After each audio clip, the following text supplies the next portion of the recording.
যেই দেশের সরকার দলীয় কেন্দ্রীয় নেতারা বিভিন্ন জেলা উপজেলায় সফরে গিয়ে ছোট নেতাদের দিয়ে গরিব অসহায় বাবার ১৬-১৭ বছরের ছোট্ট মেয়েকে এনে ধর্ষণ করে, সেই দেশে আপনি রাশ্মিকার মতো বাচ্চার ধর্ষণের বিচার কিভাবে আশা করেন? এই দেশে কি সঠিক বিচার কখনো হয়েছে? হয়নি। তার একটাই কারণ, জেল জরিমানা করে ধর্ষণ থামানো যায় না। আমরা নিজেরাই ধর্ষণকারী পালতেছি। কিভাবে? আপনার আমার ট্যাক্সের টাকা দিয়ে, এমনকি রাশ্মিকার বাবার ট্যাক্সের টাকা দিয়ে ধর্ষণকারী জেলে বসে বসে খাবে। দিন শেষে ধর্ষণ থামবে না, আরও বাড়বে। পরবর্তী ধর্ষণের জন্য আমরা অপেক্ষা করব।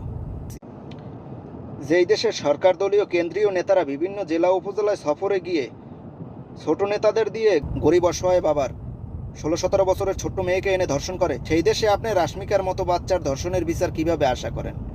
এই দেশে কি সঠিক বিচার কখনো হয়েছে? হয়নি। তার একটাই কারণ, জেল জরিমানা করে ধর্ষণ থামানো যায় না। আমরা নিজেরাই ধর্ষণকারী পালতেছি। কিভাবে?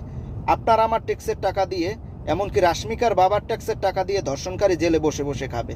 দিন শেষে ধর্ষণ থামবে না, আরও বাড়বে। পরবর্তী ধর্ষণের জন্য আমরা অপেক্ষা করব।